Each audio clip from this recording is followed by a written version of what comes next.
I'm 90 years old, and I've buried 9 decades of my life in the soil. Not literally, though sometimes I joke that's where I belong by now. But what I mean is this. I've spent nearly a century with my hands in the dirt, watching things grow, watching things die, and learning the most profound secret that the gardening industry has spent generations trying to hide from you. And I'm going to tell you everything today, because I won't be around forever to share it, and this knowledge deserves to live on. When I was a boy, maybe 6 or 7 years old, my grandfather took me into the forest behind our farm. I remember the smell of it, that rich, dark, ancient smell that you can't describe unless you've knelt down and breathed it in yourself. He bent down, pulled back the thick blanket of leaves,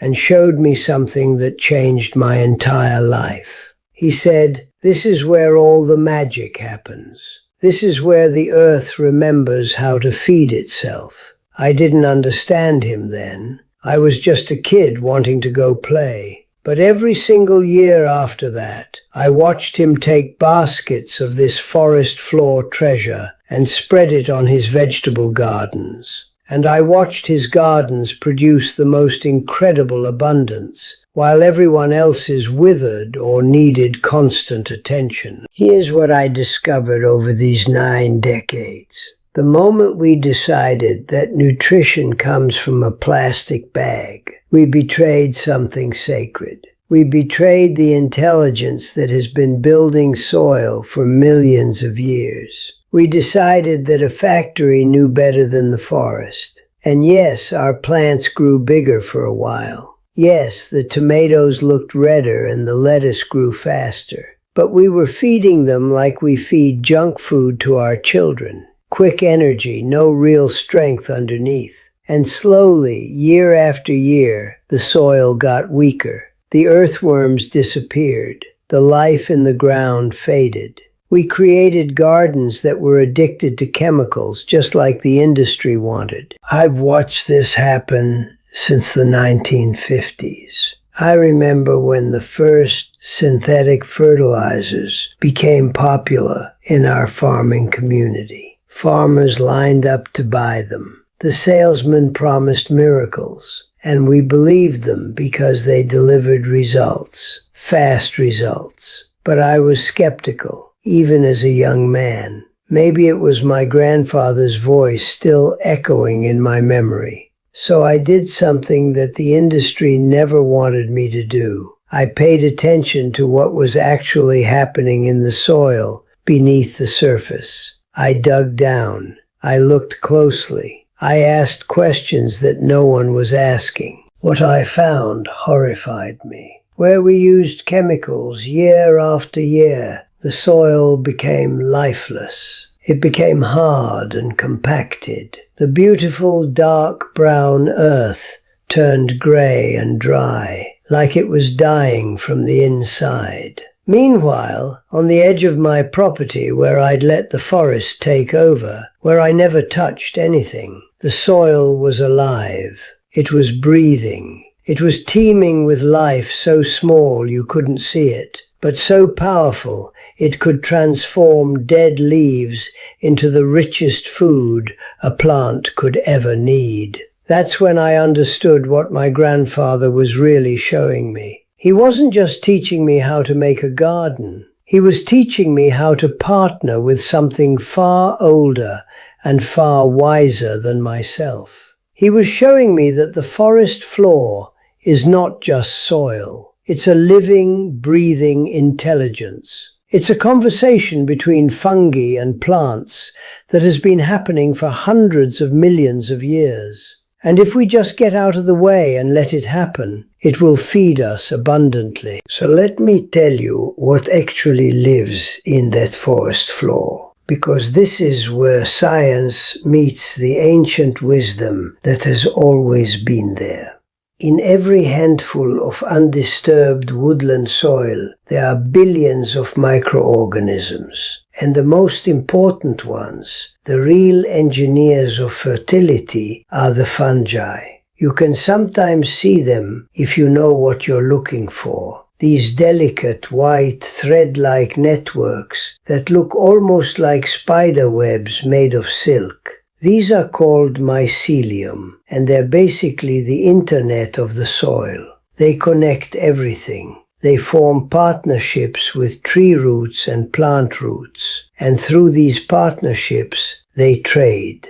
The plant gives the fungus sugars that it makes from sunlight, and the fungus gives the plant minerals and nutrients that it has extracted from the decomposing matter all around it. What the chemical companies don't want you to know is that these fungi are perfectly adapted to your local area. They've evolved to handle the specific climate where you live, the specific pests and diseases that affect your region, the specific nutrients in your particular soil. When you buy a bottle of synthetic fertilizer, you're not just feeding your plants fake food. You're actually poisoning the very fungi that would naturally do this job for free. The chemicals kill the microbes. The soil becomes sterile. And now your plants depend on you to keep dumping poison on them, season after season, year after year.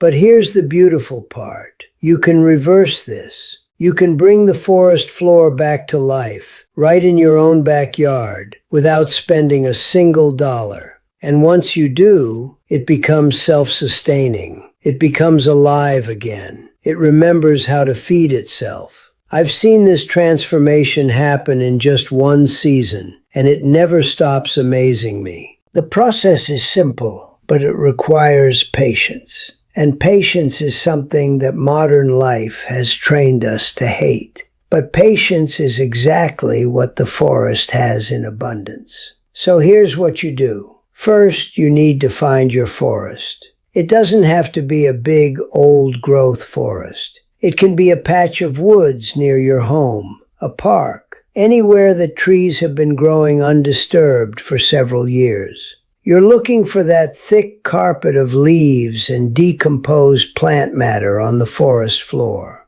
This is leaf mold, and it's the most precious substance on earth for a gardener. Now, I need to be very clear about something, because I care about the forest as much as I care about my garden. You don't strip the forest. You don't clear it out. You take a small amount respectfully.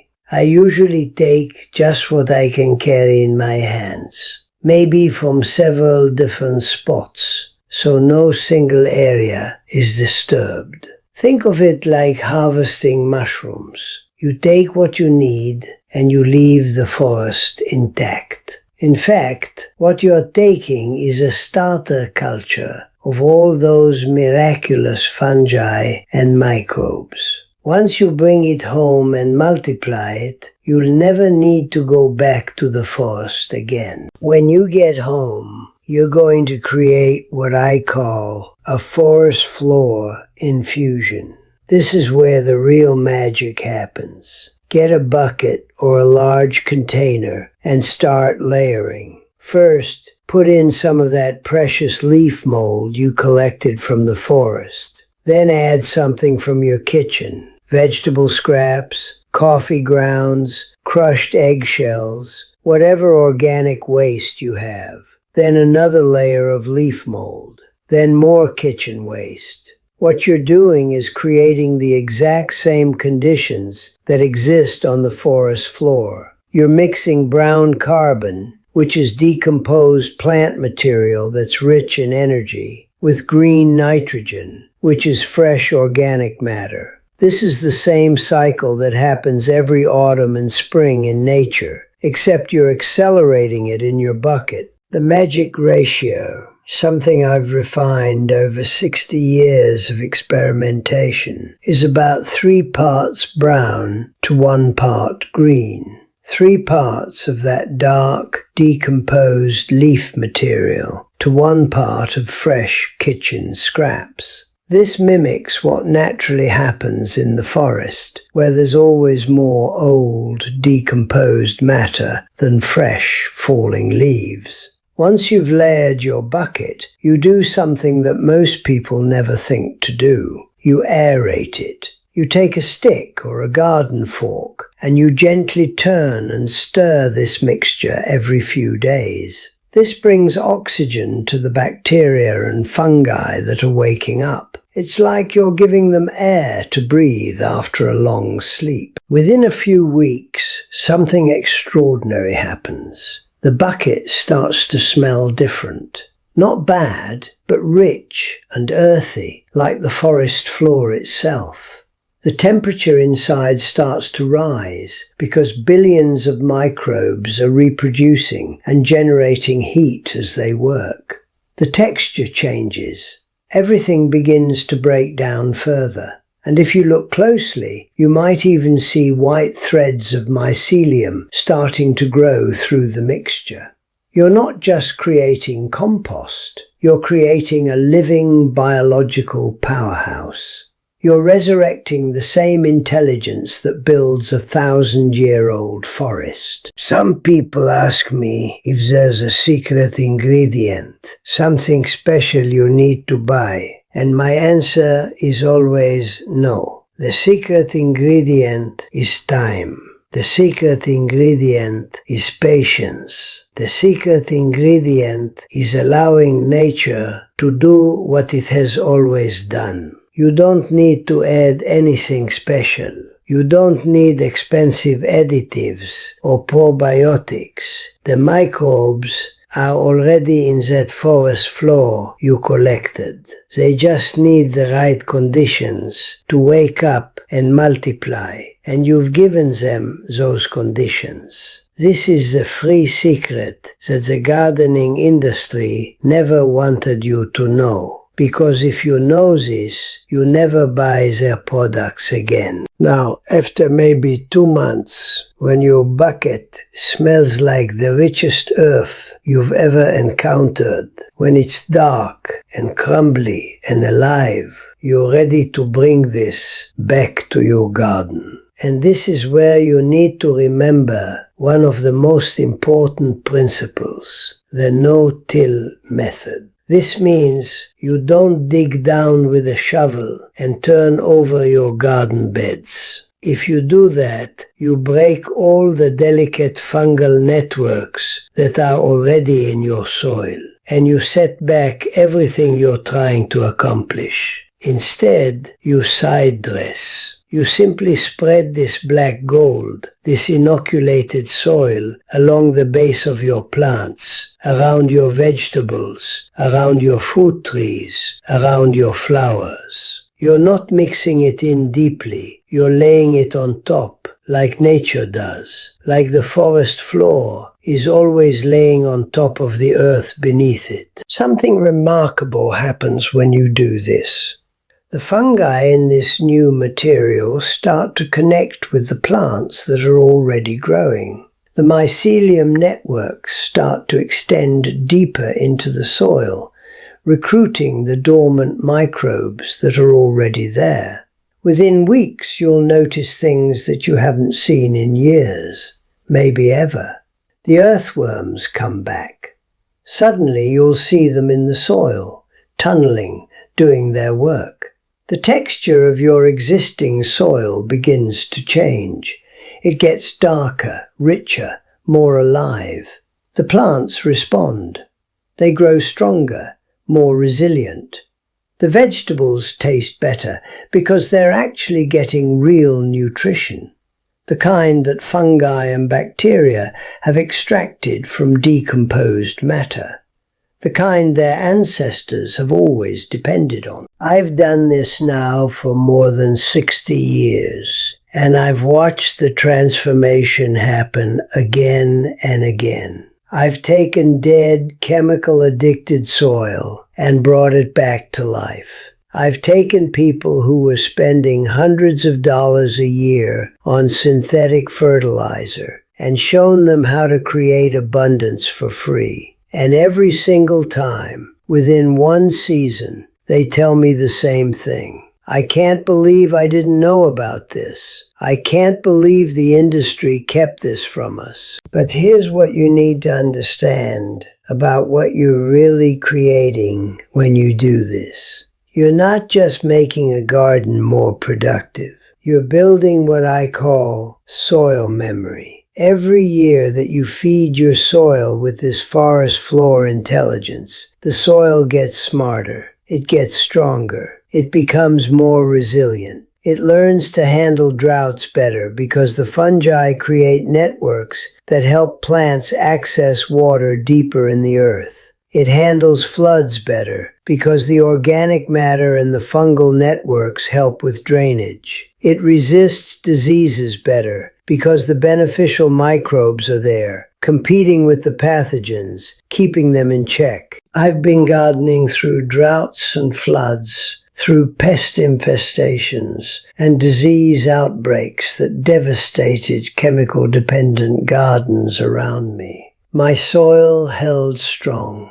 Not because I did anything complicated or expensive, but because I was working with nature instead of against it. I was partnering with an intelligence that has had millions of years to figure out how to feed plants sustainably. The financial side of this is almost impossible to calculate. Think about it. A bag of synthetic fertilizer might cost $15 or $20. You might need 5 or 10 bags a year, depending on your garden size. That's $100 to $200 a year. Over 10 years, that's $1,000 to $2,000. Over 60 years, which is how long I've been doing this, it adds up to staggering amounts. And for what? For soil that gets progressively weaker and more dependent on chemicals. Meanwhile, my only cost was the time it took me to walk into the forest and collect what nature was giving away for free. But the financial savings are actually the least important part. The environmental impact is what really matters. Every time you buy synthetic fertilizer, you're supporting an industry that uses enormous amounts of fossil fuels to manufacture those chemicals. You're supporting an industry that ships products in plastic bags that end up in landfills or oceans. You're supporting an industry that has convinced billions of people that they can't grow food without poison. But you can. It's easier than they want you to believe. It's freer than they want you to know. When I was young, this wasn't even a choice. Everyone knew how to do this. Every farmer, every gardener, everyone who grew food knew that the forest floor was the answer. They knew that leaves were treasure. They knew that dead plant matter was the beginning of new life. But somewhere along the way, we forgot. We decided that science and chemicals knew better than billions of years of evolution. And we're only now, in these recent years, starting to remember what we lost. I think about the future sometimes. And I think about my great-grandchildren and their children who will inherit this earth.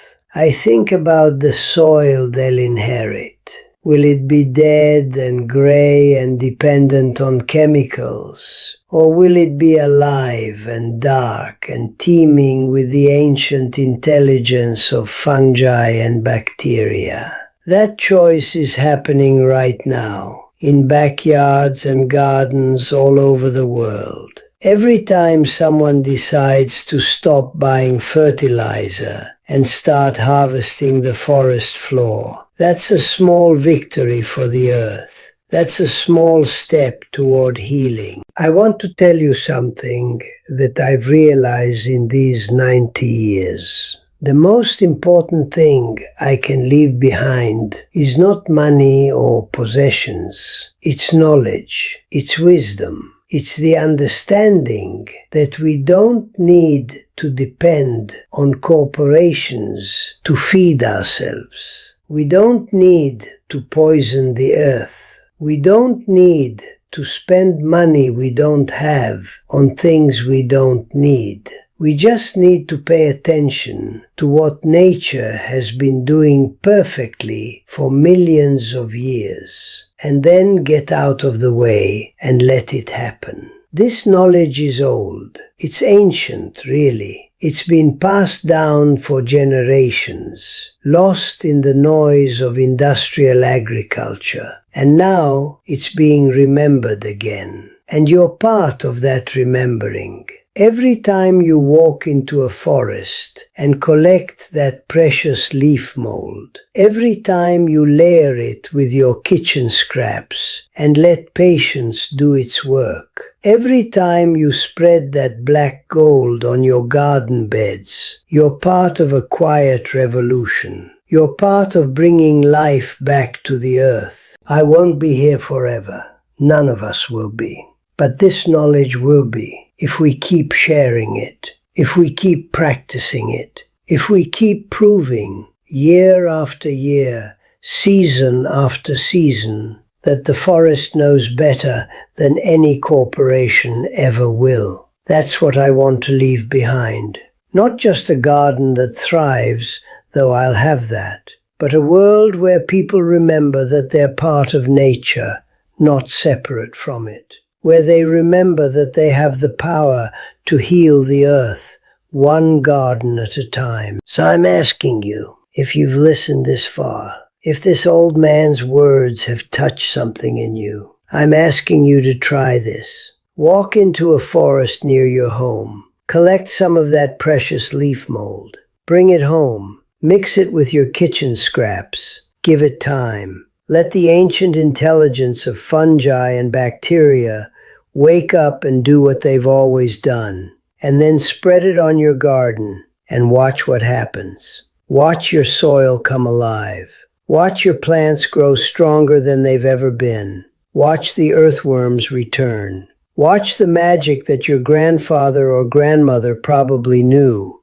but that got forgotten somewhere along the way. This is the real secret of gardening. Not the expensive bags, not the chemicals, not the complicated formulas, just patience, respect for nature, and the understanding that the earth knows how to feed itself, and we're invited to participate in that miracle, not to control it. I'm 90 years old, and this is what I know to be true. And I'm telling you because I care about you, and I care about the earth, and I care about the generations that come after us. If this wisdom lives on through you, then my life has meant something. Then all these decades in the soil have been worth something. Thank you for listening to an old man talk about dirt and forests and the future. If this has moved you, if this has made you think differently about what's possible in your garden and in your life, I'm asking you to subscribe to this channel. Subscribe so that this old wisdom doesn't disappear. Subscribe so that others can hear this message and remember what their ancestors always knew. Subscribe because you care about leaving the earth better than you found it. This is how we keep the old knowledge alive. This is how we honor the forest. This is how we build a future where the soil is alive, where gardens are abundant, and where we're partners with nature instead of conquerors of it. Thank you.